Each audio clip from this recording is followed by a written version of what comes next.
Okay, this is Andrew's Automotive Archaeology. I've got another tote. This is number 4.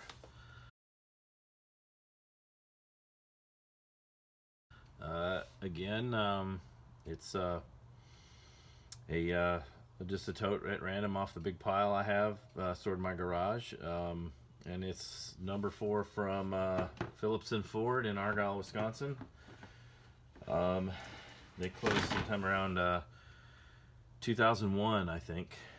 I've been looking for some information. I can't really find out much, but they were in business for quite a while. So let's get into it here.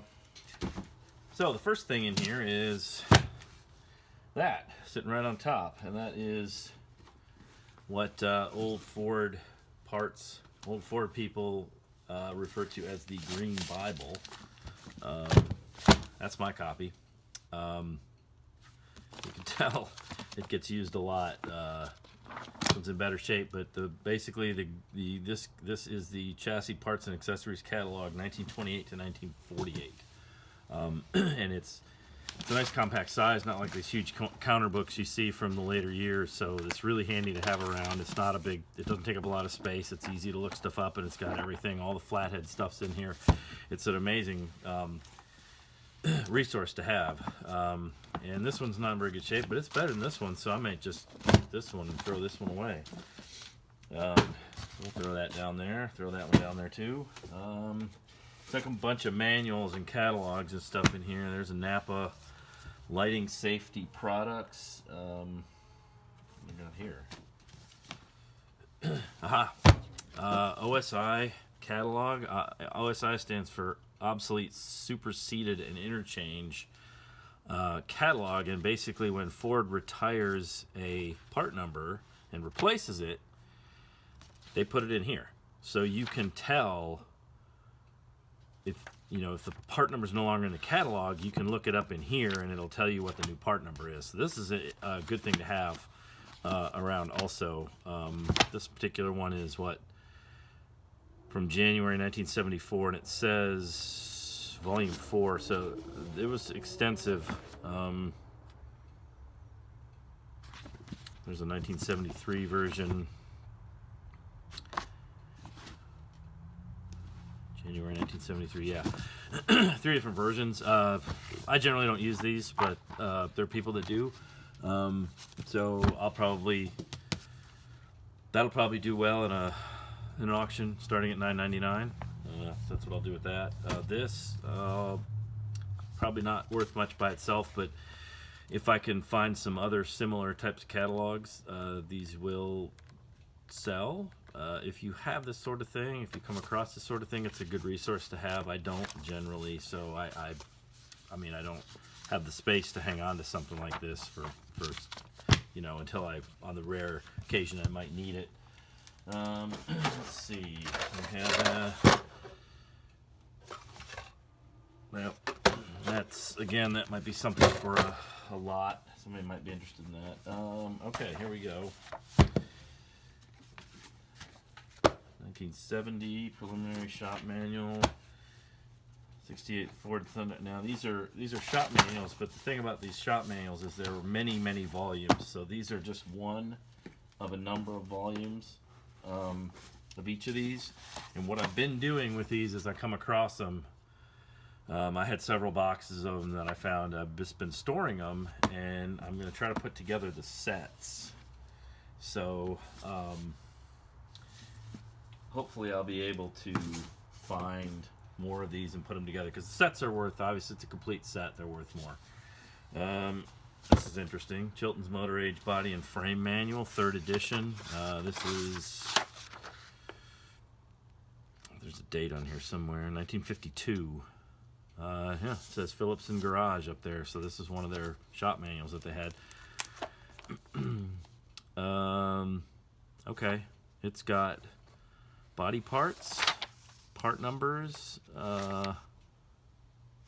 approximate cost to replace. So okay, so when they say we're going to go the book rate for labor, this is what they're talking about. That's an interesting book. I don't really have a use for it, but that might be that might do well on its own in an auction. What else we got? That one's pretty well used. 1972 light truck shop manual. Body, chassis, and electrical. Bronco Econoline, E100 through E350, and F100 through F350. So, conditions everything, so this may not be worth that much, but it is a truck, so it might, you never know. There's another book rate, Motors Flat Rate Parts Mail in 1965. Same kind of thing. That'd probably be good by itself. It's okay. There's a 1962 version. Here is, these things are all over the place. This is a, it's touch-up paint, so it goes with the rack over here, which I have not listed yet. I'm waiting until I find more of those, and I'm going to fill it up. And that'll probably be up in the store for $125, I think. Hey, empty box. I'm always needing shipping boxes, so I'll put that in the shipping boxes. Okay, so we got, what is this? Move these things off to the side here.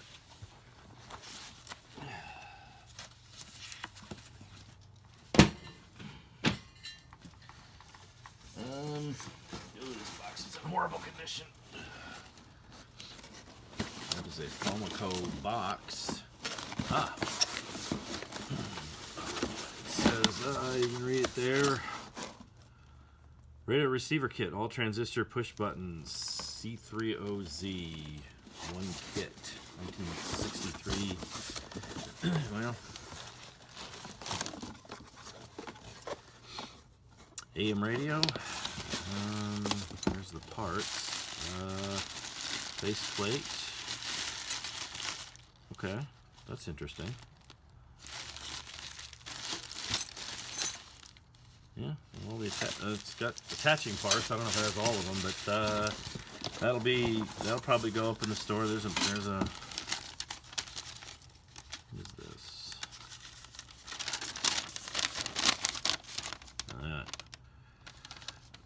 It's an invoice.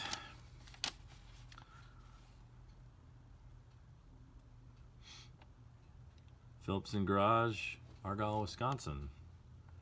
1/15, 1963. Wow, almost 60 years ago. Cool. So I don't know.